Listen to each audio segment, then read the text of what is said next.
there, Ariana from Crafting Happiness here. In today's tutorial, I'm going to show you how to crochet this really easy poppy flower applique. And you can choose to use it as it is and attach it to a piece of clothing or blankets or anywhere else you would like decoration. But I will also show you in a second and third video how to turn this flower into a square motif like this one, and a hexagon like this one. So in this video I will just show you how to make this flower. If you're interested in turning it into a square motif or hexagon motif, check the videos link below. Also, I will put the links here somewhere on the screen for you to click. So let's get started. For this tutorial, I'm using double knit yarn in dark gray and red. I'm actually using dark gray instead of the black for the middle part because it's easier to see on the camera where I insert the hook. We will be working in the back and front loops of the stitch, so it's better for you to see it where exactly it goes. And you should really use black for the poppy. And I'm also using a slightly larger crochet hook, a 4.5mm crochet hook, and you'll also need a piece of string to mark the beginning and end of each round, and darning needle and scissors to cut and weave in the ends. So we will start with the gray, and we will make a magic ring, and in that magic ring we make 6 single crochet. So let's make them. We have 1, 2, 3, 4, 5, and 6. And then pull the magic ring tail to close the hole. Pull it a little bit tight, and this is your first round. Now I'm going to use the piece of yarn just to mark the beginning of this new round, and we will start with round 2 by increasing in each of the stitches. So make 2 single crochet in each stitch. That's what an increase in amigurumi is, 2 single crochet in the same stitch. So that's 1 increase, 2 increases, that's the third one.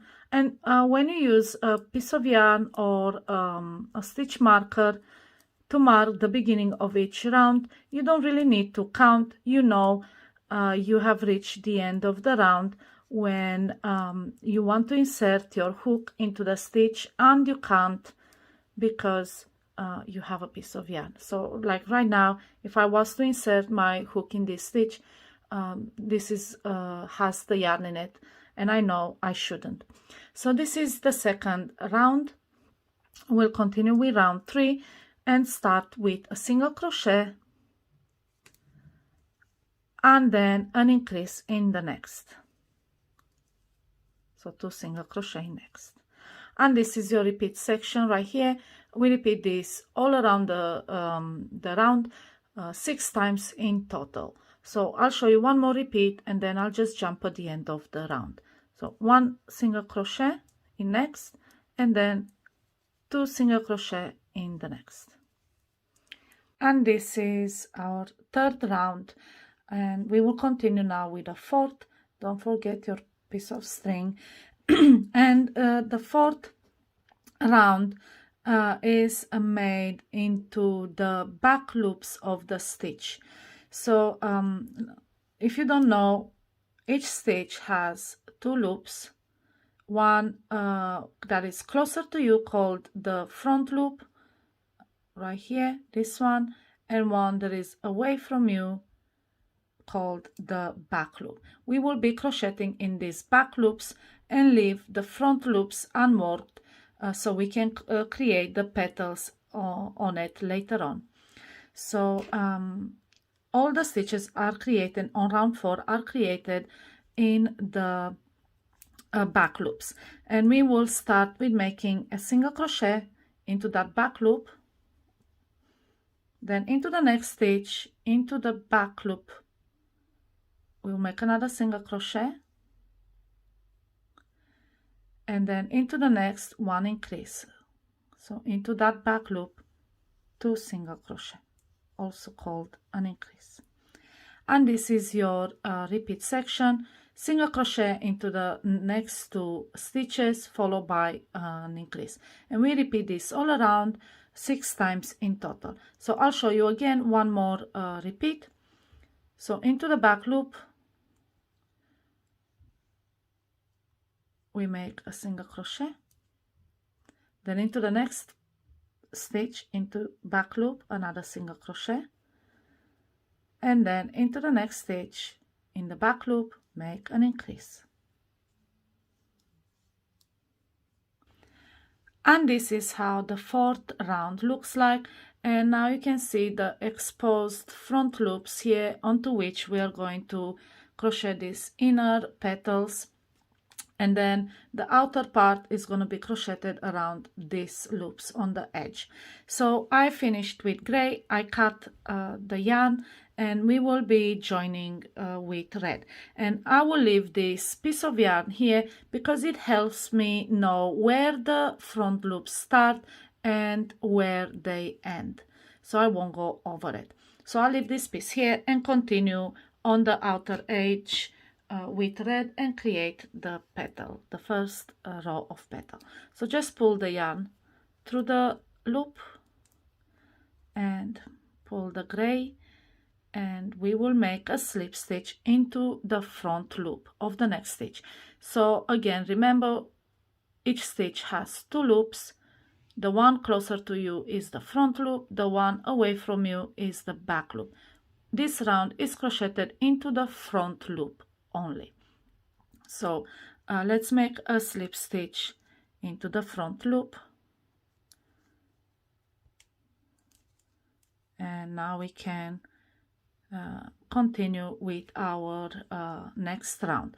So chain 4, this counts as a treble, and into the same front loop we will make a treble stitch.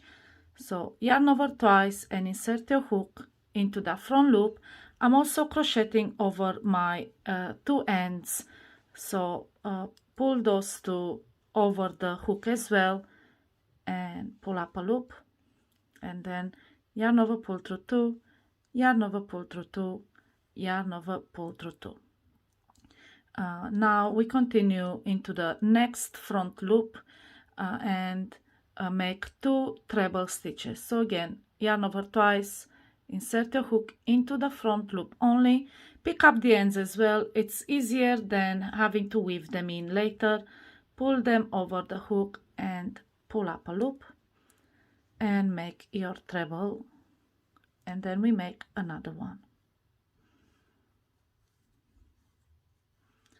And this here, right here, it's your repeat section, 2 treble in every single front loop until the end of the round. So I'll show you again one more. Yarn over twice, insert your hook into the front loop only of the stitch. Don't forget to pick up the ends as well, so much easier than weaving them in, and make a treble, then make into the same front loop, make another treble. I have now crocheted 2 trebles in every single front loop. On the back you can actually see the exposed back loops. We will crochet the square or the hexagon into them, and now to close the round, just slip stitch at the top 4th chain of the chain 4, and that's all you have to do. Now we can cut the yarn and pull through, and we will weave in the ends at the end. Now we will continue with the inner part of the poppy, the petals that are in the middle right here, and we will have to join the red yarn again. So make a slip knot, and then fold your poppy so you will expose the front loops that are unworked. You can see them right here, and as you bend it, they will raise at the top. So because of this piece of yarn, we know this is the first front loop, and we will join the yarn in there, and we chain 3. This counts as a double crochet. Now into the same front loop we make another double crochet, and I will also crochet over this end so I don't have to weave it in. Now we move into the next exposed front loop, and into that front loop we make 2 double crochet. So that's 1 and 2, and this is your repeat section. Right here we make 2 double crochet in each of these exposed front loops. And like I said, if you keep this piece of yarn, you know where to stop. So I'll show you one more repeat, and then I'll just fast forward at the end after I weaved in all the ends, and I'll show you how it looks like. So again, into that exposed front loop, make 2 double crochet. So that's 1 and that is 2. So now I've crocheted all around. I made 2 double crochet stitches in each. Like I said, time to close the round. Take the piece of yarn out, and at the top of chain 3 you made at the beginning, make a slip stitch. Cut the yarn and weave in the ends. And that's pretty simple. I can show you on one petal. Pretty simple to weave in. You don't need much. Just thread it through